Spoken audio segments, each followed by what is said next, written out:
A gente vai estar começando a ver agora que a consequência do governo de cada rei, ela continuou. Mesmo tendo reformas, por exemplo, com o rei Ezequias, né? Ele vem fazendo reformas muito rápidas. A gente sabe que ele teve uma aprovação quando vieram os babilônicos olhar o reino. Infelizmente, ao invés de ele testemunhar o Deus verdadeiro, ele tem uma cena ali de ostentação. E qual foi a semente para vocês? Perdão, qual foi a semente que eu falei para vocês que acabou brotando com os babilônicos? Não foi a semente do evangelho, né? Foi a semente da cobiça. O Senhor fala, então, por meio do profeta Isaías, que o que aconteceria era que Babilônia viria e tomaria tudo e não deixaria nada em Jerusalém. E, de fato, é isso que vai acontecer. Vocês lembram disso, né? E aí, o Senhor fala tudo que vai acontecer com o povo, as profecias de fato estão ali, mas o Senhor, ele nunca deixa o seu povo só. Ele nunca deixa o seu povo desamparado.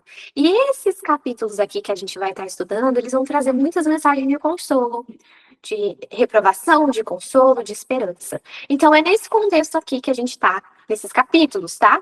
Eu não vou ir capítulo por capítulo, eu peguei os principais tópicos para a gente conversar. Se de repente eu não mencionar algo aqui que vocês gostariam de compartilhar, levantam a mãozinha, tá? Pra gente para vocês falarem com a gente aqui, contarem um pouquinho. E assim a gente vai seguindo. Então, olha só. Primeiro ponto que é muito evidente que a gente vê com Israel é um problema da idolatria. A idolatria é uma coisa, é um assunto que a todo o momento tem estado infiltrado, né, na história, não só dos pagãos, mas do povo de Deus. Acontece que o ser humano, ele foi feito para adorar. E se ele não está adorando a Deus, se no trono da sua vida não é o Senhor dos Exércitos que ocupa aquele lugar, algum outro lugar vai ser ocupado. Olha só, a Ana falando, tem falado muito sobre esse assunto. Amiga, realmente, né? Aquele estudo que a gente fez no Juntas e Posicionadas foi maravilhoso. Maravilhoso, foi muito edificante. Né? A Ana fala muito sobre idolatria. Se vocês não viram as lives dela, ela tem compartilhado lá no grupo. Glória a Deus por isso. Eu sempre falo isso, né? Um cristão, um verdadeiro cristão, ele nasce como um missionário no reino dos céus. E a gente tem que compartilhar. Qual que é o assunto que você tem um conhecimento que talvez o Senhor tenha te dado um entendimento maior para você compartilhar, né? A Ana tem feito, por exemplo, ela tem compartilhado sobre a idolatria, né? A gente tem aprendido com ela. E que bênção que não tem sido, né, amiga? Tantas coisas que a gente não fazia ideia que é idolatria, porque idolatria, gente, não é só uma mais de escultura, é tanta coisa. Então, assim, se você quer saber mais desse assunto, assista as lives da Ana, continua fazendo os estudos com a gente, porque mais importante do que a gente saber o que é idolatria é a gente se livrar dela, né, amiga? É a gente derrubar todos esses altares e deixar somente o lugar para aquele que é dono de todas as coisas, aquele que é soberano de fato, o nosso Deus Criador. E aqui, gente, Israel vai levar o sério problema com a idolatria e a Bíblia vai trazer uma repreensão, principalmente a questão de imagens de escultura. E tem vários versos ali, vocês vão ver nos capítulos 43 em diante, 44, vai falar muita questão em relação à idolatria, mas eu separei aqui é, eu acho que é o principal, que resume a ideia que esses capítulos vão estar falando pra gente, tá bem? Diz assim, olha só, Isaías capítulo 44, verso 15 ao 20. Então servirão ao homem para queimar. Ele está falando de um pedaço de madeira, tá? Esse é um contexto. Então servirão ao homem para queimar com isso e se aquenta e coze um pão. Também faz um deus e se prostra diante dele. Fabrica uma imagem de escultura e se ajoelha diante dela. Metade queima, com a outra metade come carne. Assa e farta-se. Também se esquenta e diz: ora, já me esquentei, já vi o fogo. Então, do resto da madeira, faz um deus, uma imagem de escultura, e ajoelha-se diante dela, e se inclina, e se dirige à sua oração, e diz: livra-me, porquanto tu és o meu Deus. Nada sabem, nem entendem, porque se lhe untaram os olhos para que não vejam, e o coração para que não entendam. Ele está falando como que essa prática de idolatria, ela cega as pessoas e tira o entendimento. Olha como é sério. Então, elas é como se tivessem untado os olhos, né, para que elas não enxergam, e o coração para que elas não entendam. Vocês já experimentaram isso? a conversar com as pessoas sobre idolatria, como isso é sério. E nenhum deles toma isso a peito. E já não tem conhecimento nem entendimento para dizer: metade queimei e cozi pão sobre as suas brasas, e assei sobre eles a carne e a comi. E faria eu do resto uma abominação? Ajulhar-me-ei ao que saiu de uma árvore, né? Olha só que forte, né, amiga? Olha como que é sério. É quase que um pensamento lógico, né? Tipo, eu peguei um pedaço de madeira, eu assei, eu me esquentei, agora eu vou pegar e vou me prostrar diante. Aí, gente, é o mesmo tronco da madeira, é o mesmo tronco da árvore. E eu vou fazer algo assim, essa abominação? E aí ele finaliza dizendo assim: apacenta-se de cinza, o seu coração enganado o desviou, de maneira que não pode livrar a sua alma, nem dizer, não há uma mentira na minha mão direita. Ai, peraí, deixa eu achar a Rafa aqui para aceitar ela. Bem-vindo. Ai, demora um pouquinho para entrar. Rafa, seja bem-vinda. Seja bem-vinda, que bom que você está com a gente. Eu tô falando aqui da idolatria, né? Bem resumidamente. Então, gente, até achei interessante colocar essa imagem para a gente visualizar, porque é isso que a Bíblia fala, né? Eles não conseguem, essa prática da idolatria tira entendimento, cega as pessoas, elas não conseguem ver. Por isso, a gente tem que ter muita oração, primeiro de tudo, quando a gente vai conversar com alguém que está envolvido nisso, tá bem? Porque, primeiro, vocês já sabem que não é fácil quando não envolve imagem de escultura. E quando envolve, gente, é difícil também. Então, a gente tem que ter muito amor, muito tato e sabedoria do céu para explicar para as pessoas. A palavra de Deus, olha só, fala, gente, um pedaço de madeira você vai lá, coloca no fogo, o outro pedaço você vai assar um pão, vai assar uma carne, e no outro você vai esculpir uma imagem e se prostrar, né?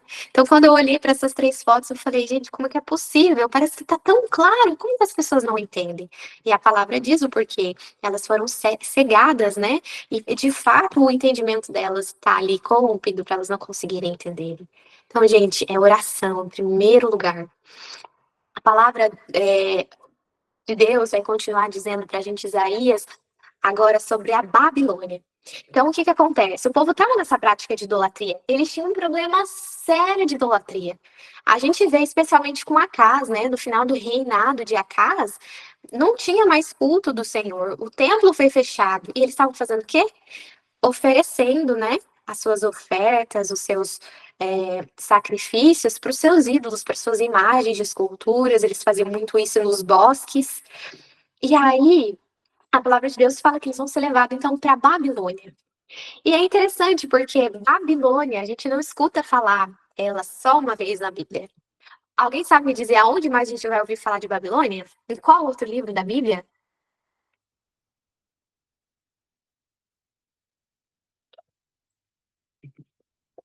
Apocalipse. Apocalipse a gente vai ouvir falar também. É muito interessante porque eu falo muito para vocês isso, e é uma das coisas que eu mais gosto de estudar na Bíblia, é quando tem esses paralelos. Então, tem o literal e tem o aspecto espiritual.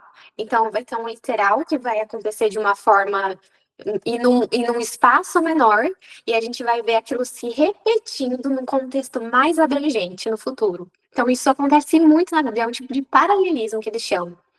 E isso acontece com o tema da Babilônia. Então, quando a gente olha para a palavra de Deus e a gente está estudando, a gente pode se perguntar, né? Quem é Babilônia?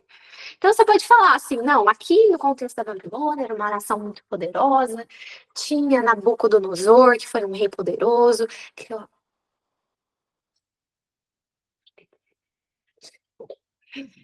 Lucas veio me pedir a caneta dele que estava aqui. É um rei muito poderoso, mas eu quero que você vá além. Quem de fato era a Babilônia? E aqui eu coloquei para vocês algumas coisas para vocês identificarem quando vocês forem estudar, tá bem? E assim vai ser mais fácil para vocês fazerem um link lá com o Apocalipse, tá bem? Vocês querem ver como que isso vai acontecer?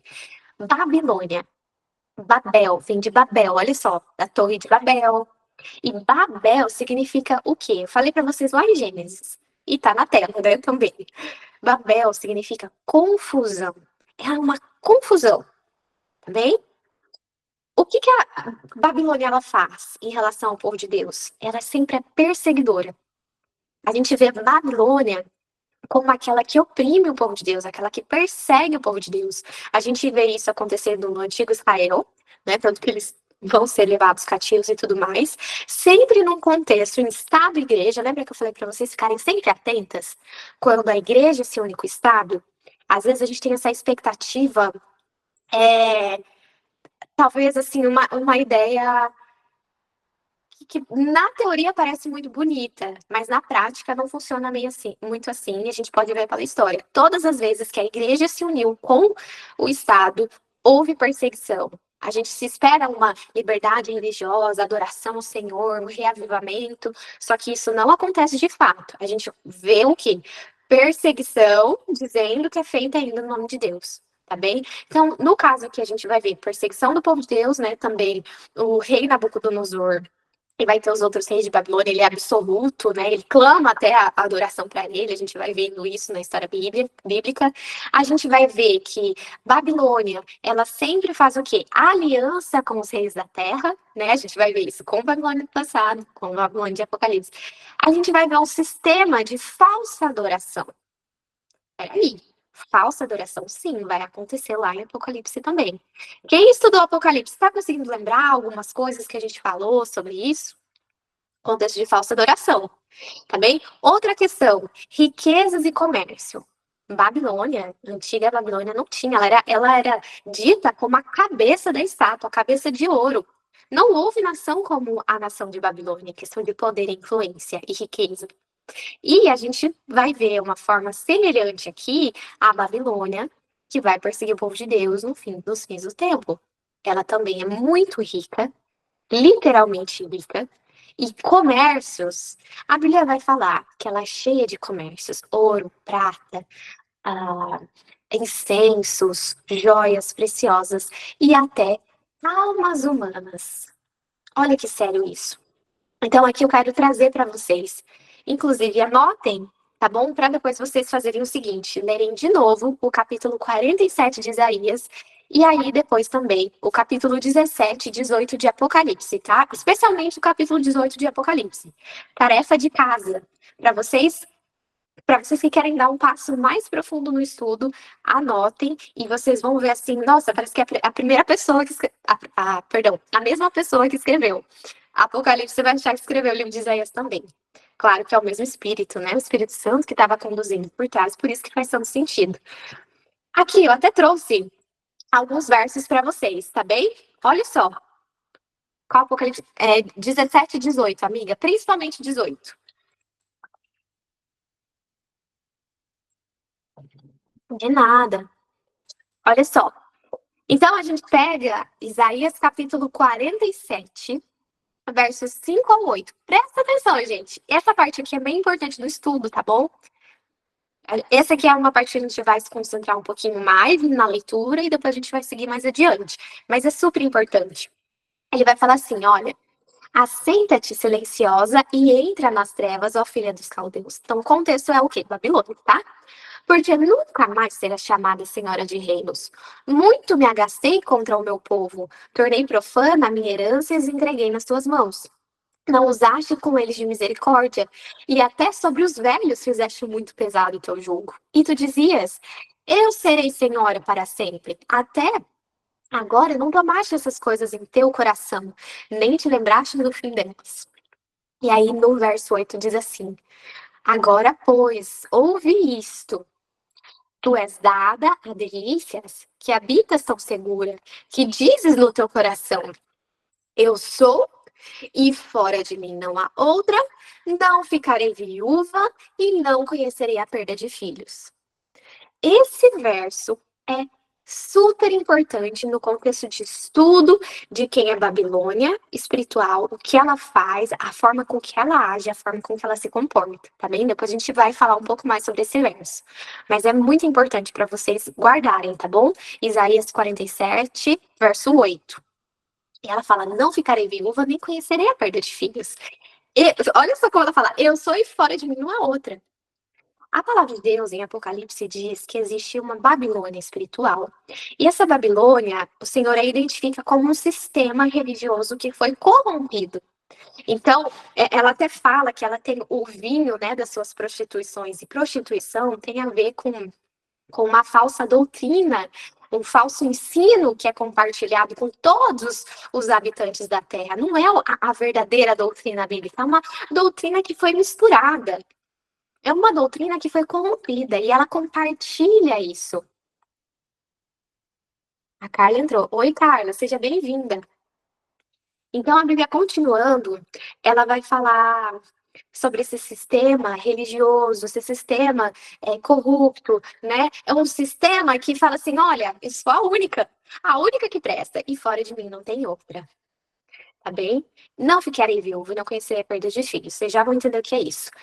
Sabe o que que acontece? É que em Apocalipse capítulo 18, o Senhor identifica esse sistema religioso. Só que ele chama a atenção, ele reprova o sistema religioso, só que eu já falei para vocês isso, o sistema é uma coisa e os filhos são outra coisa. A palavra de Deus diz que tem filho de Deus dentro desse sistema. E ele faz o chamado para eles. Sai dela, povo meu. Povo meu. Então, tem povo de Deus que está dentro desse sistema, e o Senhor está chamando eles. E qual que é o posicionamento dela?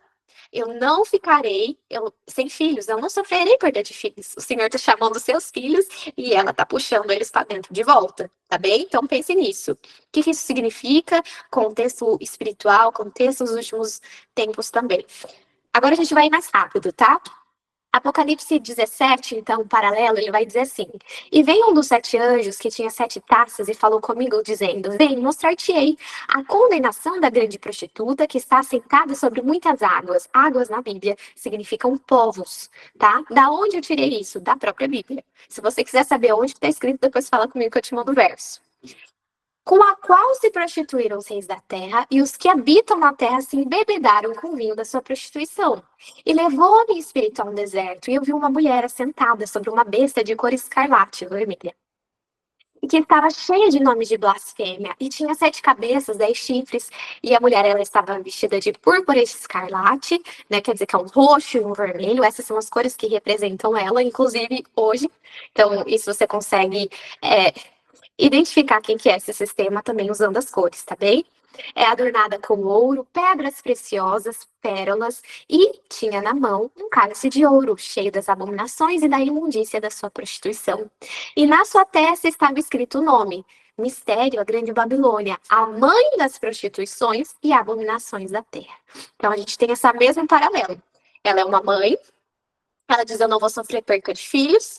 Ela é uma mãe das prostituições, das abominações da terra. Ela é rica. A gente vê que ela arrasta reis, governos após dela, e fazem negócios com ela também.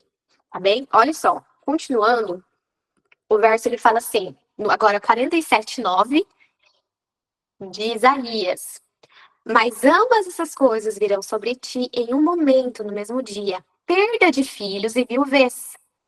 Em toda a sua força virão sobre ti, por causa da multidão das suas feitiçarias e por causa da abundância dos seus encantamentos. Ela resiste, só que o poder do Senhor é absoluto, e uma hora ela vai passar a sofrer os juízos pela forma que ela tem agido. E Apocalipse, ela traz esse mesmo paralelo, dizendo aqui, olha só, Apocalipse, gente, capítulo 18, verso 22 e 24, as mesmas palavras. E em ti não se ouvirá mais a voz de arpistas, de músicos, flauteiros, trombeteiros, nenhum artífice de arte alguma se achará mais em ti. E ruído de morte se não ouvirá mais. A luz de candeia não mais luzirá de ti. A voz do esposo e da esposa não se ouvirá mais de ti. Porque os teus mercadores eram os grandes da terra. Porque todas as nações foram enganadas pelas tuas, o quê? Feitiçarias. Quem tá comigo? Tá conseguindo ver? Dá um joinha em alguma coisa. Vocês estão vendo como que Isaías ele tá anunciando o pecado de Babilônia, que é feitiçaria, e no Novo Testamento, Apocalipse, a gente vê que é o mesmo problema de Babilônia espiritual? Feitiçaria? E aí a gente pode pensar assim, o que é feitiçaria? O que é feitiçaria? Feitiçaria, você pode pensar assim, não, é aquela pessoa que vai pegar a a varinha, vai fazer aquelas mágicas, feitiços, poções, e às vezes fica difícil da gente ir a fundo para entender de fato o que é de fato feitiçaria, né? Isso é importante a gente entender, tá bom? Então, o sistema de Babilônia, ela tem comercializado essa feitiçaria, ela tem trazido essa feitiçaria. E sabe o que isso significa? A feitiçaria está ligada à prática de invocar poderes sobrenaturais através de espíritos. É ou não é? Quando a pessoa faz lá um encantamento, quando a pessoa faz lá um ritual, ela tá mexendo com quem? Ela tá mexendo com espíritos, com anjos caídos, com demônios. Então, isso de fato, o que é a pessoa ir atrás de invocação de espíritos para se ter o que quer, para alcançar alguma coisa, né? A feitiçaria, essa prática de ir atrás de espíritos é o quê? Necromancia. Necromancia é você consultar os mortos, e a gente estava falando sobre isso no outro estudo, que os mortos nada sabem, né? Lembra a oração de Ezequias?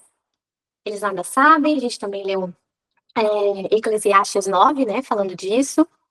Lembrou dessa passagem, amiga? Muito bom, né? A palavra diz isso. Então, peraí, vocês estão conseguindo fazer esse link, que é bem importante? O que é uma feitiçaria?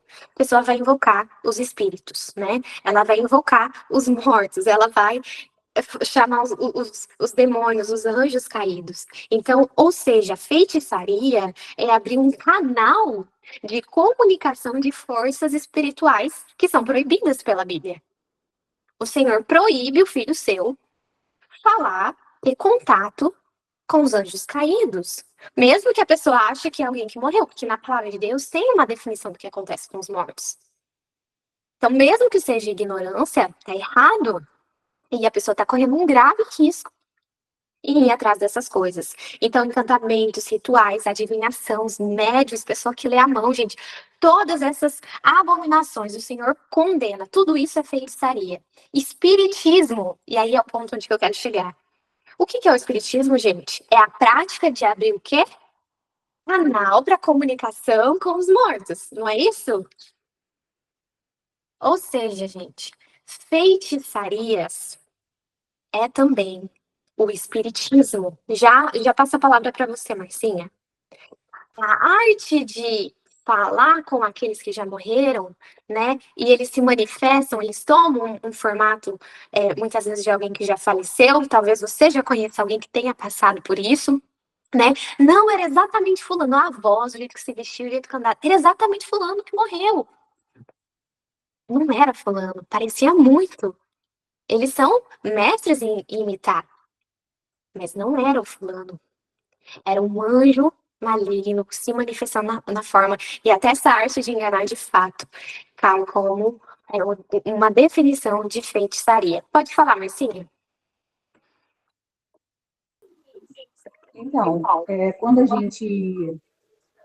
Não sei se acontece muito isso com vocês, né? Quando morreu alguém da família, os queridos, tipo assim, a mãe, o pai, mas a sua mãe tá lá no céu olhando por você, né? Assim, Mas o às que? vezes Desculpa, eu não não entendi. falam. Assim, as pessoas, igual você está falando de falar com os mortos, assim, as pessoas falam muito para mim assim, mas a sua mãe tá olhando por você lá de cima, tá cuidando de você. Assim, eu sei que não tá, porque a Bíblia não fala isso.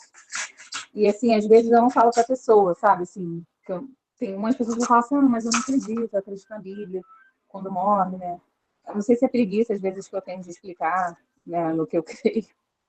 Mas, assim, minha mãe gostava muito disso, né? De consultar mortos, principalmente quando meu irmão morreu com 17 anos, né, de câncer. A minha mãe gostava muito disso, né? Assim, ela gostava de igreja que também fazia revelação, né? Antes ela é muito um negócio de espiritismo, né? Que é de macumba, né? Aí tinha aqueles negócios ali. Eu lembro até uma vez, estava até comentando com a Rafa outro dia, a gente estava conversando, por causa, acho que não sei se foi um vídeo que a Ana Paula, ou que a Rafa colocou no grupo, a gente estava falando, o negócio quando entrou a idolatria lá do Morango do Amor, né? E aí eu estava falando até com ela, acho que uma vez eu estava saindo da igreja e estava indo para onde minha mãe estava, que fazia trabalho, sabe, assim, de feitiço, de feitiçaria, né? E aí a moça que estava lá fazendo, ela me batizou na igreja católica, ela falou assim, Ah, ela não pode entrar, porque o que está nela é muito forte. Falou bem assim. Eu não podia entrar, porque do lado de fora do portão. Mas aí depois, né, o tempo foi passando, eu fiquei feliz, porque eu lembrei disso e lembrei que Cristo ia atrapalhar lá o que eles estavam fazendo, né? Nossa, que tremendo, né, Marcinho?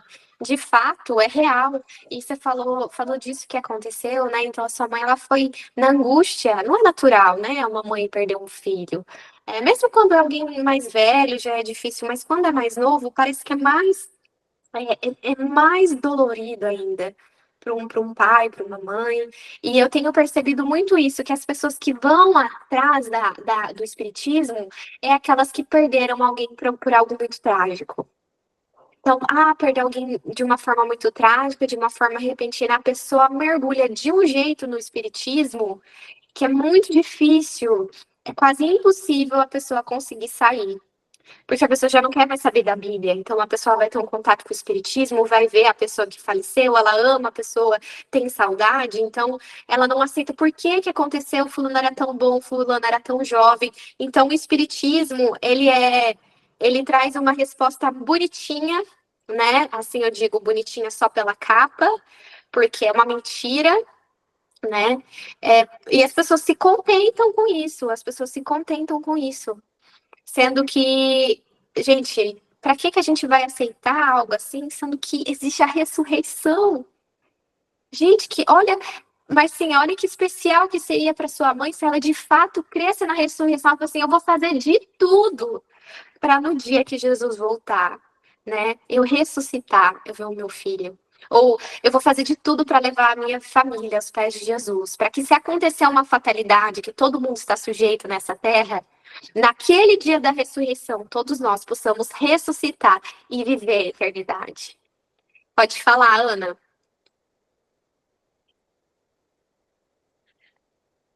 Você tinha Tá me levantado a... ouvindo? Eu Sim, levantei a mão, então foi sem querer. Tá, mas vou falar. É um tipo de idolatria, né, mesmo? Essa questão dos mortos, né? A gente tá tão vinculada, conectada, que a gente não consegue dar um adeus, né? E fica aquela, eu preciso. É uma idólatra. ai, é muito sério, né? Olha só, gente. Então, de fato, deixar a pessoa ir. A pessoa não quer deixar ir. A pessoa, às vezes. Por quê? Aquela pessoa talvez esteja ocupando o lugar de Deus na sua vida. Ela está sendo o seu Deus. Então, isso é muito sério, né? A gente precisa estar em muita oração, clamando ao Senhor por sabedoria, discernimento. Por isso que a gente tem que ter um pleno conhecimento das Escrituras, né? Imagina se algo assim acontece na nossa família, com a gente, de forma mais próxima.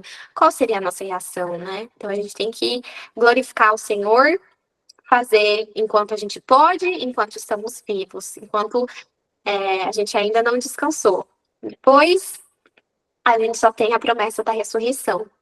A gente não vai ter mais outra chance. Satanás, ele gosta de dizer pra gente que vai ter outra chance, porque se você vai, né, se você não aproveitou a sua única e verdadeira, a segunda chance não vai vir, e perdido vai estar para sempre.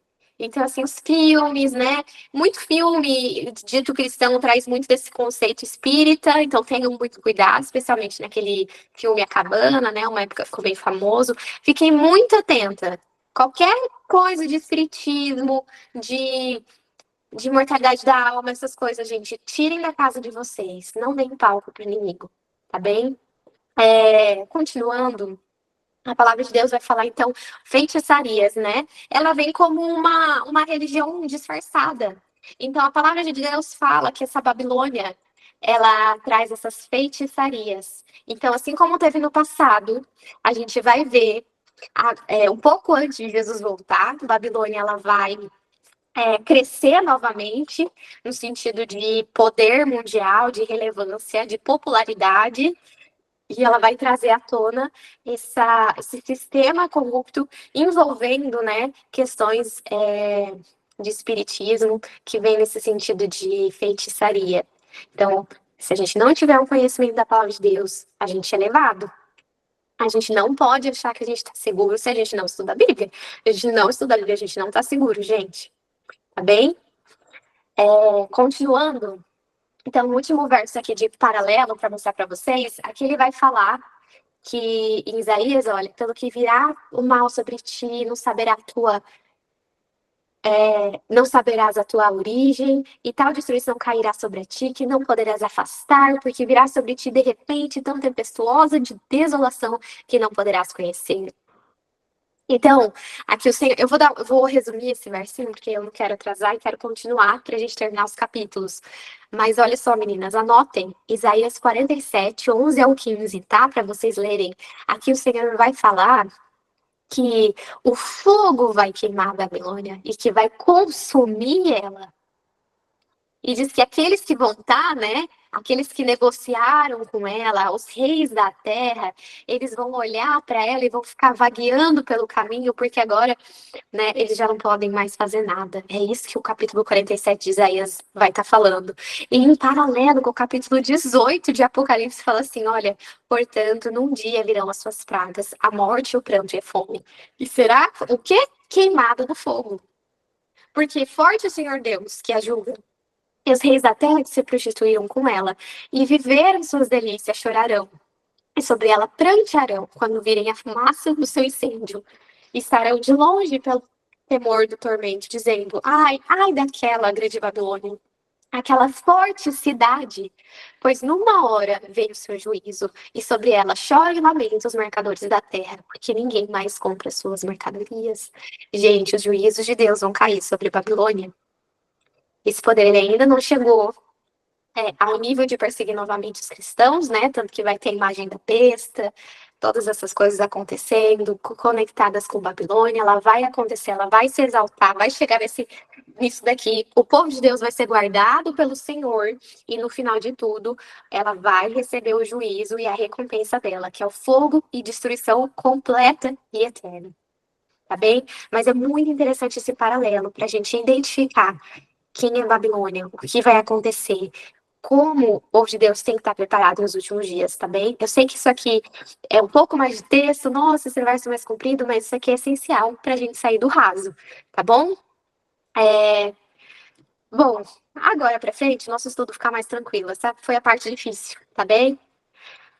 A continuação desses capítulos de Isaías, né, ele vai trazendo, então, como a gente viu, o que vai acontecer com Babilônia, né, os juízos de Babilônia, vai trazendo um conforto para o povo dele, e eu acho muito interessante, porque por mais que o povo é perseguido, por mais que o povo, né, estava ali levado em cativeiro, agora voltando no antigo Israel, o Senhor fala assim, olha, eu uso isso ainda para o teu bem, né? Eu permito que isso aconteça para o teu bem. Olha como o Senhor faz. Ele vai utilizar das aflições para aperfeiçoar o caráter dos filhos dele. Ele fez isso com Israel. E ele faz isso com a gente também. A gente precisa, gente, eu falo para vocês que a gente é acomodado no tempo de bonança, a gente não cresce como no tempo da dificuldade, como no tempo da aflição. Então, o Senhor permite, infelizmente, né, que as aflições aconteçam, mas para o bem do povo dele. No verso 48, capítulo, a Ana falou, pura verdade. E é verdade, né, amiga? A gente sabe. No verso 48, 9 e 10 de Isaías diz assim: por amor do meu nome, retardarei a minha ira, e por amor do meu louvor, me conterei para contigo, para que não venha a cortar. Eis que eu te purificarei, mas não como a prata. Proveite na fornalha da aflição.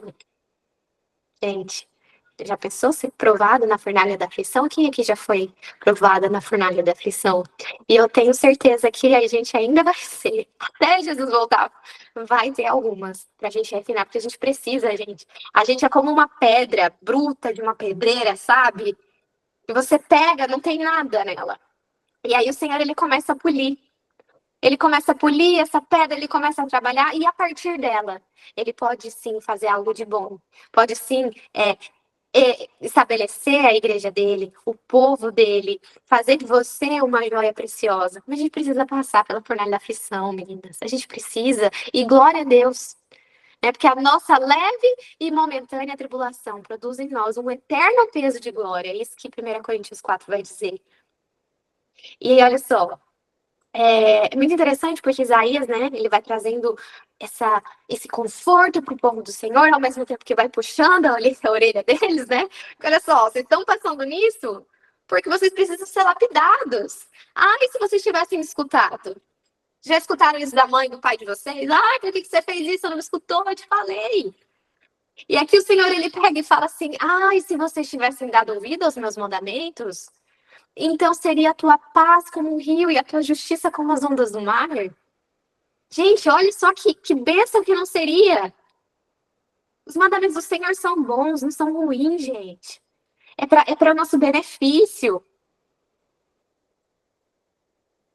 Aqui até coloquei uma frase, né? Enquanto eu estava fazendo o estudo, eu estava pensando, né? Que o Senhor, ele vai refinar a gente. A gente precisa se refinar para que ele possa nos ajuntar de fato como um só rebanho. Isso vai acontecer, meninas. A gente está quase terminando os nossos estudos. Vocês estão aqui comigo? Quero ver mãozinha, sinalzinho na tela.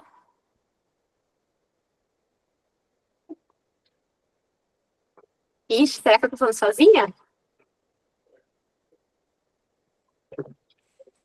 Só vi a Rafa. Só vi a Rafa me dar joinha. Eu sei que a Ana estava ali, que a Ana estava andando. Inclusive, a Ana está vindo na minha casa, acho que é por isso. Ela está indo pegar o trem. Mas olha só, meninas. A palavra de Deus continua nos dizendo o seguinte, em Isaías, capítulo 51, versos 7 e 8. Ouvi, vós que conheceis a justiça, vós, povo cujo coração está a minha lei. Não temais o opróbrio dos homens, não turbeis pelas injúrias, porque a traça os roerá como a veste, e o bicho os comerá como a lã. Mas a minha justiça durará para sempre, a minha salvação de geração em geração. Eu achei bonito, porque ele fala assim, em outro momento, né? Eu vou fazer um novo concerto com vocês. Eu vou colocar agora minhas leis no seu coração. Eu falo muito de vocês disso, sobre isso. Colocar as leis no coração quer dizer uma mudança de mentalidade, uma mudança no caráter. É isso que o Senhor quer fazer conosco, né? Então, ele fala assim, olha, não temais quem? O opróbrio dos homens. Mas quem que não é para temer? Quem tem o coração com a lei do Senhor. Então, a gente precisa ter essa condição para a gente estar seguro nessa promessa de não temar as outras coisas, de não temer. Tá bem? O Senhor, ele vai consolar aquele que tem a lei dele no coração. Quer dizer, né? Um caráter transformado, aquele que ama a lei, é o reino de Deus. Eu gosto muito desses salmos que ele fala assim: bem-aventurado o varão que não anda segundo o conselho dos ímpios, nem se detém no caminho dos pecadores, nem se assenta na roda dos escarnecedores. Antes tem o seu prazer na lei do Senhor, e na sua lei medita de dia e de noite.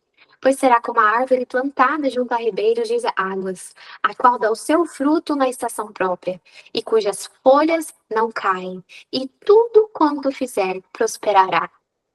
Antes tem o seu coração, antes tem o seu prazer na lei do Senhor. Que lindo esse verso, que promessa, né? Que a gente possa ter esse prazer, esse entendimento na lei do Senhor. Meninas, a gente está, de fato, entrando na parte final do nosso estudo.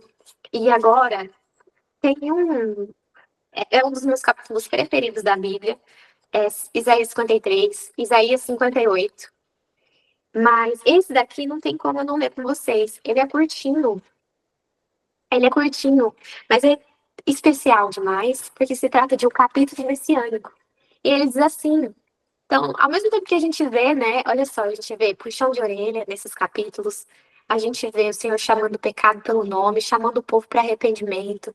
Ele chama o povo para ir até ele, deixar os maus caminhos. Ele fala assim: olha, vocês vão ter que passar pela aflição, que vocês vão ser refinados. É necessário que isso aconteça, mas ele, ao mesmo tempo, ele vai trazendo o quê? Conforto. E que conforto maior não é se é a promessa do nosso Messias? Que aqui estava sendo prometido como na primeira vinda, e para a gente, logo, logo, vai ser na segunda vinda, para dar final completamente no pecado. Glória a Deus. Então, como não ler esse 53? Quem deu crédito à nossa pregação? Aqui se manifestou o braço do Senhor. Ele foi subindo um renovo perante ele. Prolongará os dias e a vontade do Senhor prosperará na sua mão. Ele verá o trabalho da sua alma e ficará satisfeito com o seu conhecimento O meu servo justo justificará muitos, e as iniquidades deles ele levará sobre si. Pelo que lhe darei uma porção entre os poderosos, e com os fortes repartirá ele despojo, porque derramou a sua alma na morte, e foi contado com os transgressores, pois ele levou sobre si o pecado de muitos, e pelos transgressores intercedeu. Esse foi o nosso Jesus. O Senhor, quando chegarmos todos no céu, com todos os rebanhos reunidos, ele vai olhar o trabalho das suas mãos. Ele vai olhar os remidos e ele vai estar satisfeito com o que ele fez. Ele vai ficar satisfeito com o trabalho feito. Que bênção, gente. Eu quero estar nesse dia. Vocês querem também? Pensando no nosso Messias, o Salmo 129, verso 3, foi um Salmos que meu pai compartilhou comigo essa semana. E é muito curioso, né? A gente lê a Bíblia tantas vezes, os capítulos, e sempre tem algo novo para a gente ler. Eu não sei se vocês já tinham visto esse paralelo. Eu, particularmente, confesso que eu não tinha visto, não tinha me atentado. E eu achei um bom momento para compartilhar com vocês, pensando no Messias, né? Nosso Senhor Jesus, Rei, Criador de todas as coisas, ele veio, morreu na cruz. Mas não foi só uma morte, gente, de se entregar em dolor. Foi uma morte vergonhosa. A morte de cruz era a pior das formas de morrer que tinha naquela época, né? Acontecia com quem? Com ladrão, assassino, com o pior tipo de gente. Mas aconteceu com o nosso Salvador. O sofrimento que ele passou, nenhum homem passou na história dessa terra. A dor que ele passou, ninguém passou como ele. E aqui, para vocês terem ideia, um pouquinho do que o nosso Jesus sofreu. Eu queria compartilhar esse verso que está na tela.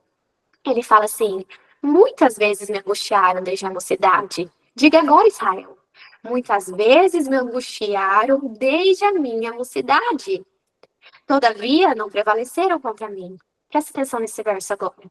Os lavradores araram sobre as minhas costas. Compridos fizeram os seus sulcos. Você sabe o que é arar uma terra? Depois vocês olham na internet, quando a pessoa ara a terra, ela faz como se fosse assim, uns vincos no chão, né? Então você vai ver isso daqui, ó, no terreno, tá vendo? E isso daqui as pessoas chamam de sulcos, né? Eu posso estar falando, todo mundo pode entender, mas de repente tem alguém que não saiba. Então esses sulcos aqui é o que as pessoas fazem quando aram. Então vai passar aquela máquina fazendo isso aqui e fazendo esses sulcos. E o nosso Senhor Salvador fala que os lavradores araram sobre as minhas costas e compridos fizeram os meus sulcos. Você tem ideia do tamanho da ferida das costas do nosso Salvador? Não foi só cuspir na face, como se já não fosse absurdo tal coisa. Não foi puxar somente os pelos da face, da barba ser arrancada, mas também as feridas que fizeram nele, ao baterem nele, fizeram com ferramentas que é como se estivessem arando as costas dele, e que compridos foram esses sulcos, grandes foram as feridas, profundas foram feitas.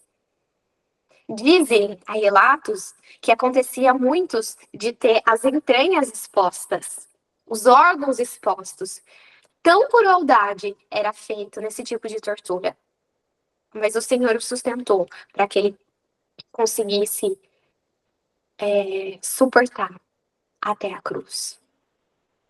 Esse foi uma parte do sofrimento que Jesus suportou por você e por mim. E como a gente olha para o nosso Salvador, que tanto fez por nós, e tanto ainda faz, e irá fazer, e não ser atraída por um amor assim, que amor é esse?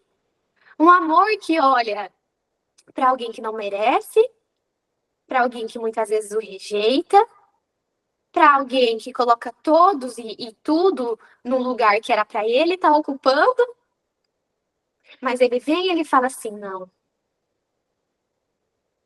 Com longanimidade te amei, com benignidade te atraí. Ele te oferece esse amor. Ele te dá liberdade de escolher se você vai querer, se você vai aceitar ter uma vida junto com ele. Ele te chama.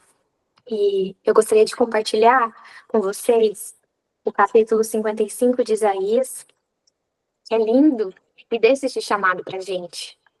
Ó vós, todos os que tendes sede, vinde às águas. E os que não tendes dinheiro, vinde, comprai e comei. Vinde, comprai sem dinheiro, sem preço, vinho e leite. Por que gastais o dinheiro naquilo que não é pão e produto do trabalho, naquilo que não pode satisfazer?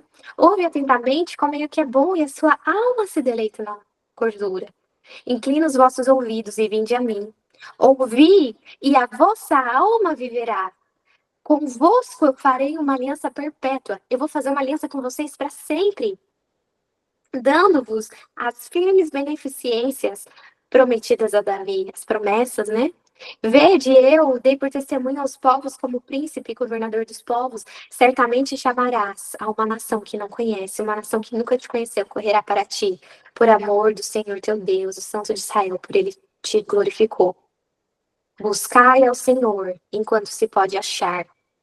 Invocai-o enquanto está perto. Escuta, Bereanas. Deixe o ímpio o seu caminho, o homem maligno os seus caminhos, os seus pensamentos. Converta-se ao Senhor, que se compadecerá dele, e torne para Deus, pois grandioso é em perdoar. Pois os meus pensamentos não são os vossos pensamentos, nem os vossos caminhos, os meus caminhos, diz o Senhor. Assim como os céus são mais altos do que a terra, assim são os meus caminhos.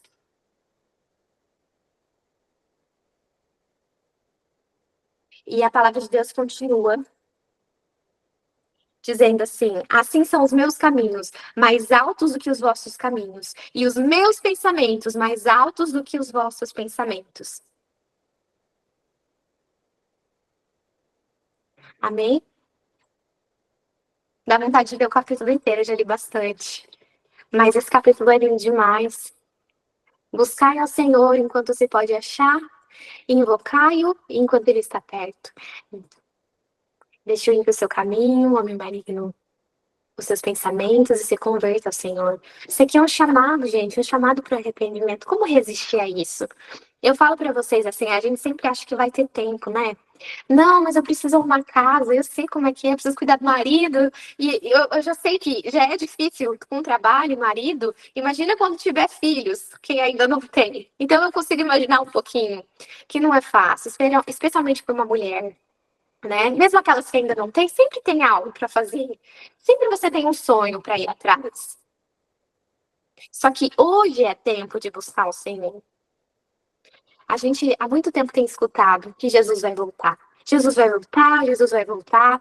E talvez no seu coração, há tanto tempo você está esperando, tantas gerações se passaram, e talvez você possa ser tentada a pensar assim, bom, mas Jesus vai voltar uma vez, mas acho que ainda vai demorar um pouco. Talvez você pode não exprimir essa ideia, mas pode ser que pela forma que você está vivendo, você está testemunhando de que você acha que ainda falta muito tempo, ainda tem muito tempo para Jesus voltar. Ah, depois eu faço, depois eu vejo, depois eu oro. Mas talvez depois nunca venha. E pode ser que no momento que você menos espera, o Senhor volte e não haja óleo na lâmpada. Meninas, o tempo de buscar é agora. Obrigada por vocês estarem aqui com a gente. A gente conseguiu finalizar até o capítulo 55. Próximo encontro nosso vai ser para finalizar Isaías. Eu sei que Isaías não é um livro fácil, é um livro difícil mesmo, né? Tem momentos assim que é difícil para falar, mas eu fico feliz que vocês perseveraram. A próxima vez que vocês forem ler Isaías de novo, vai estar um pouco mais fácil. E da outra vez, um pouco mais fácil.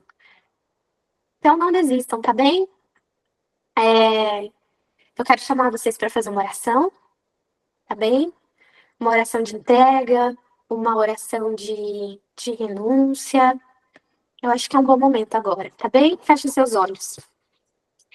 Querido Pai, maravilhoso Deus, às vezes a gente lê as histórias bíblicas e a gente pensa assim, ai, faz muito tempo que aconteceu, era para aquele povo. Muitas vezes a gente fica bravo com esse povo teimoso de Israel. Só que a gente esquece, Pai, que muitas vezes nós agimos pior do que eles. Porque hoje a gente ainda tem o testemunho deles para fazer diferente. A gente tem, Pai, a tua palavra toda, Velho e Novo Testamento. Eles, acredito eu, que ficariam assustados e chocados se tivessem ideia do conhecimento que a gente tem hoje e da forma que a gente vive hoje. Pai, abre os nossos olhos, abre os nossos entendimentos, o nosso entendimento, que a gente tire todo o ídolo da nossa vida, Pai. Que a gente tenha um amor verdadeiro por Ti, pela Tua lei, pela Tua palavra. Pai, que as mentiras de Babilônia, as mentiras do inimigo, não venham, Pai, encantar os nossos ouvidos. Por favor, dê um verdadeiro espírito bereano para nós. Te pedimos, Senhor, dê espírito de busca, de estudo da palavra agora, enquanto você pode achar, Pai. Por favor, estejamos em pé naquele dia, Pai, que não vai demorar muito mais, no dia da tua volta. E que a gente possa ser verdadeiras missionárias no teu reino, pregando que muito, muito em breve o Senhor vai voltar. Agradecemos ao Senhor por este momento, te louvamos. Em nome de Jesus, amém.